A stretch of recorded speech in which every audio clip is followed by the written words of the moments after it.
Salam sama gars yi j'espère que yéen a ngi si jàmm bu baax a baax alors tey comme ni ngeen ko gisee pièce bi lañuy jéem a modéliser pièce bii nii gëm naa ni vous allez di ngeen ko modéliser lu bari si yoon wante li gën a ëpp solo pour l'instant mooy ñu jàng naka lañ koy defee wante gëm naa ni si kanam a kanam gëwuma ni yéen si seen bopp di ngeen ko modéliser seen bopp da ngeen di dem importer ko parce que pièce standard la ay diamètre yu standard la mooy existé na pare doo leen ko créé waat di ko inventé donc comme ni ngeen gisee pièce bi man li ma gën a intéressé pour l'instant mooy damay réaliser partie bi ba pare bu ma paree doog si teg dents yi mooy comme par exemple ça cercle bi laay réaliser ba pare bu ma paree doog a réaliser li si kaw nii et donc pour ça on va pas tarder directement dem defar pièce donc tey dama koy tey defee ko pour pratiquer exercice yi ñu doon def la dernière fois mooy dañ koy def par révolution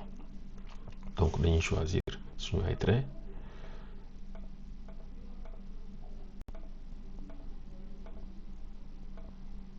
voilà. Ensuite ñu coté ko on sait que là c'est 30 voilà là c'est 40,5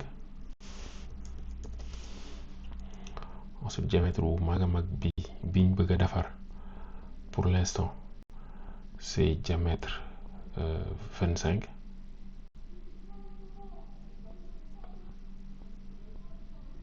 donc 50 voilà. Ensuite largeur yi ñun ñëpp xam nañ ni 5 la 5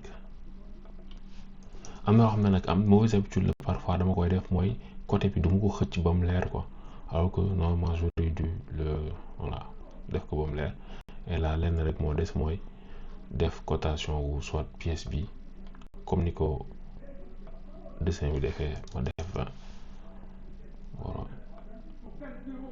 et là il suffit juste de dire que ce trait et ce trait ils sont collinéaires et c'est bon.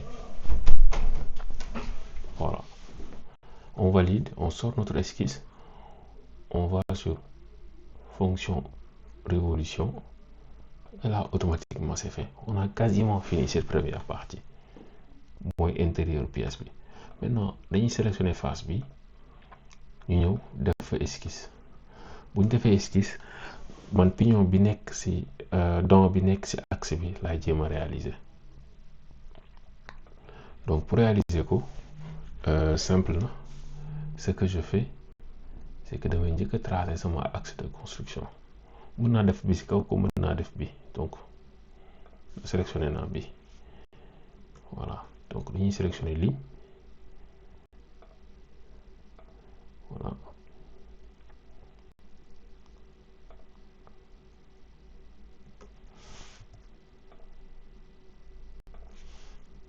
voilà et que xam nañ ni buñ sélectionner bi ak lii au moins am nañ benn arc de cercle boo xam ne épousé na cylindre bi donc moom jarul ñu koy côté donc dañuy def ni trait bi ak trait bi ñoom trois boo ko sélectionné da ngay def symétrie donc on sélectionne les deux éléments qu'on veut mettre en symétrie et en dernier ñu sélectionné axe bi donc là boo xool cotation yi rek moo ci des daanaka te cotation yi pour def ko fii ngay ñëw mooy boo jëlee axe bi ba fii 30 la donc loolu mën nañ ko côté largeur bi ci boppam c'est 2,4 voilà et que là bu ñu ko defee la moo ci des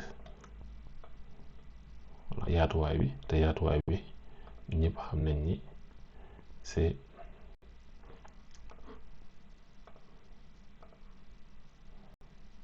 6 et que gis nga suñu dessin bi quasiment contraint na la moo ci des mooy arc bi donc dessin naa woon def directement donc ce que je fais damay sélectionner cercle bi sélectionner bi ni ñoom ñaar dañoo war a quasiment coradial comme ça mu coïncider et là mën nañoo génn donc bu ñu génnee dañuy def extrusion bu ñu defee extrusion am nañ benn fonction mooy déjà mën nañu inverser sens bi. Donc inverser sens bi au lieu que tu koy jox distance xam nga mënoon nañ koo jox distance ne 20 la, mais buñ bëggee lu gën a modulaire dañ naan ko demal ba benn surface bi mën nañoo sélectionner directement bii nii, et de ce fait bu changé woon hauteur surface bi moom automatiquement day ajuster hauteur dent bi. Donc bu ñu valider dañuy gis ni moom defar na ko quoi. bu ñu bëggee xam par exemple ñaata répétition lañu war a def, maanaam bu ñu jëlee xaaj bi fii rek par exemple fii ba fii ñu jël li ci kaw dañuy compter, gis nañ benn ñaar ñett ñeent, mais fii gis nañ xaaj moo ci des, fii tamit xaaj moo ci des. Donc boo ko boolee muy juróom, donc fois 4 ça fait 20. Donc dañuy sélectionner option bi mooy fonction bi, ñu dem ci répétition linéaire. Option bi am na répétition circulaire. bu ñu sélectionner répétition circulaire daf ñu laaj à ce que ñu jox ko direction, donc mën nañ ko jox cercle bi. Donc dañoo bëgg espace constant mooy ci 360 degrés dañoo bëgg chaque buñ ne ko par exemple 4 éléments lañ bëgg ci 360 degrés, day obligé jël 360 divisé ko par 4 te bu ko defee day doon 90, donc day nekk benn bu ne da koy def ci benn coin par exemple. Mais ñun gis nañ ni 20 lañ soxla, donc dañ koy def directement 20. Voilà, donc gis ngeen ni pignon bi c'est quasiment fini. Voilà. am na beneen fonction boo xam ne bëggoon naa leen ko wan, te am na yenn pièces yoo xam ne certes nekkul ci dessin bi mais dama koy gis aussi souvent, te pour faire ça enlèvement de matière par révolution lay doon. Donc dañuy sélectionner suñu benn surface bu ñu neex, mën na doon ñaar yi moom ci mënti doon, pour gën a confortable mën nañoo tourner et ñu sélectionner plan bu ñu neex. Donc bii nii c'est déjà bon et que ñu def fa esquisse. Ensuite pour defar li ñu bëgg leen lañ mën a def mooy mën nañoo def dessin bi. Donc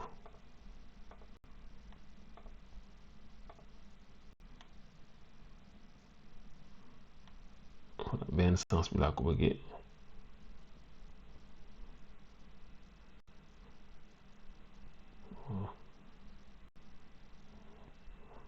Parfois balaa ngay am li ngay bëgg bon baax na, de toutes les façons mën naa ko modifier toujours.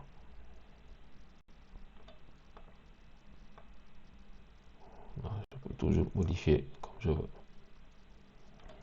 Bon, on va le supprimer. Et après ñu sélectionner bii nii moo gën a simple. Voilà, là on peut ajuster comme on veut. Maintenant fii par exemple dañ naan 6 la,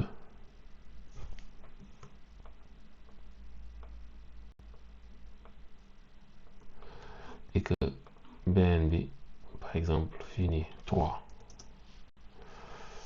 mën nañ ne bii ak bii on peut dire que c'est quasiment 1 mm pour être sûr que ça rentre, et que ak bii mën nañ ne c'est 1 mm, mais vu que ça nous arrange pas, on veut l'inverser, donc il va passer dans l'autre sens.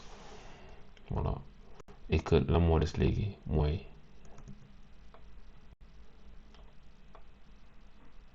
voilà lii gis nga pour l'instant kiiwul. Ce qu'on va faire mooy dañuy wax ne ñaar yi dañoo tangente, et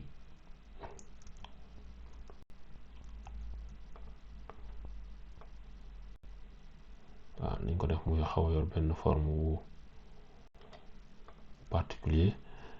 Ce qu'on peut faire aussi c'est créer benn ligne de construction verticale. Voilà, et que ñu ne ligne de construction bi ak suñu arc bi dañu tangente. Voilà, bii mooy gën a yanu maanaam.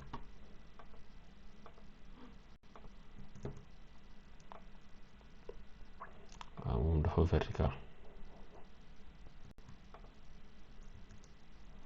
Voilà, ensuite gis nga pare nañ. Donc ce qu'on va faire mooy dañuy jéem a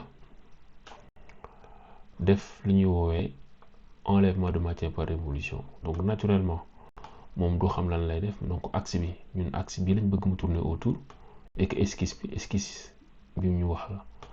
Donc bu ñu valider yéen gis ni gis nga dañuy am benn pièce bu xaw a bombé tuuti avec les pignons gis nga autour et que voilà alors nekkul si pièce bi certes mais dama leen won rek ne par exemple vous pouvez modéliser des choses comme ça. Et là par exemple la même chose qu'on a fait ici, si on voulait que ça soit symétrique dañuy ñëw rek sélectionner symétrie, mais par chance am na suñu benn plan boo xam ne nekk na fi ñu bëgg.